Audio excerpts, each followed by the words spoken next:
नमस्कार, मैं कनकलता झा आज आप लोगों के लिए जो पाठ लेकर उपस्थित हूँ वह है यह मेरा यह मीत का। इस पाठ में आचार्य हजारी प्रसाद द्विवेदी ने अपने शिक्षक द्वारा सुनाई एक कहानी का वर्णन किया है, जिसे सुनकर उनके अनेक सहपाठी विद्या प्राप्त करने में सक्षम हुए। यह मेरा यह मीत का इस युक्ति का अनुसरण करके सब एक दूसरे को सिखाते हैं। इस प्रकार सहपठन से सब पढ़ाई लिखाई में रुचि लेने लगते हैं। एक दूसरे की जिम्मेदारी लेने से आत्मविश्वास बढ़ता है और सहयोग करने से प्रेम बढ़ता है। आइए पाठ पढ़ते हैं। यह मेरा यह मीत का। हमारे शिक्षक उन शिक्षकों में से थे जिन्हें हार्ड टास्क मास्टर कहा जाता है। उनके डर से हम लोग रोज का पाठ रोज तैयार करते थे। फिर भी 2-3 बालक ऐसे थे जो ना कुछ याद कर पाते थे, ना बताई हुए विद्या को स्मरण रख पाते थे। यद्यपि लिखने का काम वे गलत सही पूरा कर लेते थे। अध्यापक ने उनके लिए एक युक्ति निकाली, और वह भी एक कहानी जिसे मैं अब तक भूल नहीं पाया और ना ही कभी भूल पाऊंगा। ये कहानी एक शिक्षक की है। बच्चों, ध्यान देने की जरूरत यह है किस कहानी के द्वारा हमने क्या सीखा। जो आगे कहानी हम पढ़ने वाले हैं उसके जरिए किस प्रकार से बच्चे अपना काम करने के लिए उत्सुक होते हैं। आइए पढ़ते हैं। किसी गांव में 2 बालक में गहरी मित्रता थी।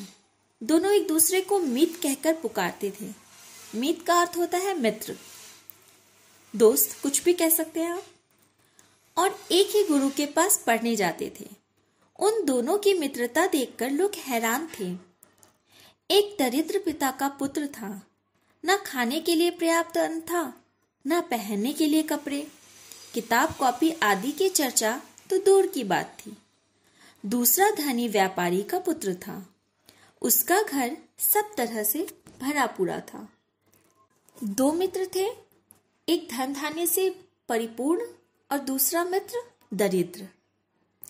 साथ ही उसके पास अपने मीत के लिए एक दिल भी था। वो जो अमीर मित्र था उसके पास अपने मित्र के लिए एक दिल था, क्योंकि वो अपने मित्र की बहुत मदद करता था।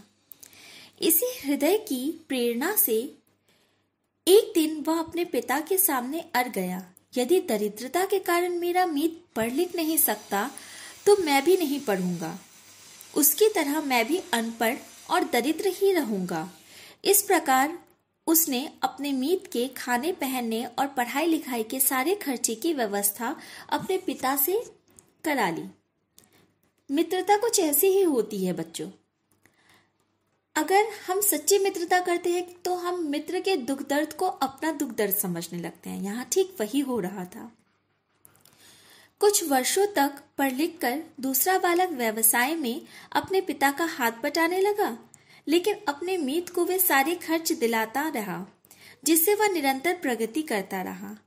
आगे चलकर वह दरिद्र बालक राजनीति, धर्मशास्त्र, अर्थशास्त्र, साहित्य, ज्योतिषी, इतिहास आदि नाना विद्याओं में प्रकांड विद्वान के रूप में प्रतिष्ठित हुआ।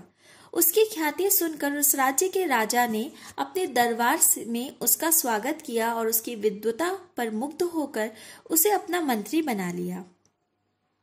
इधर बेचारे व्यापारी के भाग्य पर वज्रपात हो गया।